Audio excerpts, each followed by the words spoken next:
अस्सलाम वालेकुम। एक ईमान अफरोज वाक़या। हज़रत अल्लामा हाफिज़ नैसापुरी रहमतुल्लाहि ताला अलैह ने मशहूर सहाबी हज़रत अबू अय्यूब अंसारी रज़ी अल्लाह ताला अन्हु का एक वाक़या बयान किया है। फरमाते हैं कि हुजूर सल्लल्लाहु ताला अलैहि वसल्लम से एक हदीस उन्होंने सुनी थी और इत्तेफाक की बात यह है कि उस हदीस के सुनने वालों में मशहूर सहाबी हज़रत उक़बा इब्ने आमिर रज़ी अल्लाह ताला अन्हु भी थे। हुजूर के विसाल फरमाने के बाद जब मिस्र और शाम और रूम और ईरान पर इस्लामी झंडा लहराने लगा तो बहुत से सहाबा हिजाज से दूसरे मुल्कों में चले गए। उन्हीं लोगों में हज़रत उक़बा इब्ने आमिर भी थे जो मिस्र गए और फिर वहीं रह गए। हज़रत अबू अय्यूब अंसारी को किसी तरह यह मालूम हो गया कि जो हदीस मैंने हुजूर से सुनी है उसके सुनने वालों में हज़रत उक़बा इब्ने आमिर भी हैं।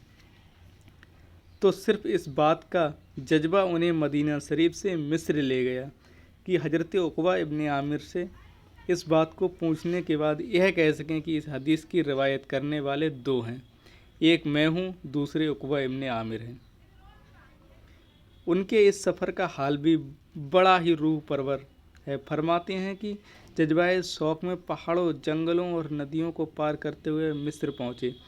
बुढ़ापे की उम्र, कठिन रास्ता, लेकिन शौक़ में न बुढ़ापे का असर मालूम हुआ और न रास्ते की कठिनाइयाँ रुकावट बनी। देर रात चलते रहे, महीनों का रास्ता तय करके जब मिस्र पहुँचे तो सीधे मिस्र के गवर्नर हज़रत मुसैलमा इब्ने मुखल्लद अंसारी की कोठी पर उतरे। गवर्नर ने पूछा, अबू अय्यूब, आपका आना किस लिए हुआ? आपने फरमाया, हुजूर सल्लल्लाहु अलैहि वसल्लम से मैंने एक हदीस सुनी है और इत्तेफाक की बात यह है कि उस हदीस के सुनने वालों में मेरे और उक़बा इब्ने आमिर के अलावा अब कोई इस दुनिया में बाकी नहीं रहा। लिहाजा मेरे साथ एक ऐसा आदमी लगा दो जो मुझे उनके घर तक पहुंचा दे। मतलब यह है कि मैं तुम्हारे पास इसलिए नहीं आया हूँ कि तुमसे मिलूँ, बल्कि सिर्फ इसलिए आया हूँ कि तुम हज़रत उक़बा इब्ने आमिर के घर तक पहुंचा देने का प्रबंध कर दो। एक इश्क वाले की ज़रा शान बेनियाजी देखिए कि गवर्नर के दरवाजे पर गए मगर एक शब्द भी उसके बारे में नहीं कहते। वाक़या रिवायत करने वाले का बयान है कि मिस्र के गवर्नर ने एक जानकार आदमी साथ कर दिया जो उन्हें हज़रत उक़बा इब्ने आमिर के घर तक ले गया। गले मिलने के बाद उन्होंने भी यह सवाल यही किया कि अबू अय्यूब, आपका आना किस लिए हुआ? आपने फरमाया कि एक हदीस मैंने हुजूर से सुनी है और उसका सुनने वाला मेरे और आपके अलावा दुनिया में कोई बाकी नहीं रहा, और वह हदीस मुसलमान की बुराई पर पर्दा डालने के बारे में है।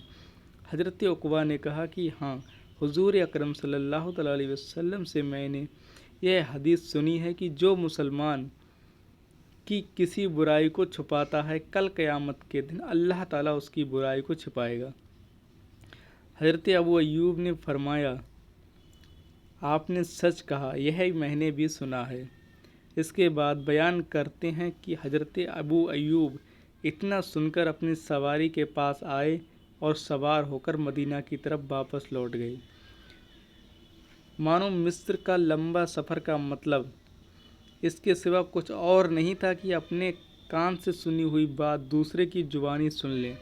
महबूब की बात सुनने का यही वह जज्बा था जिसने मजहब इस्लाम को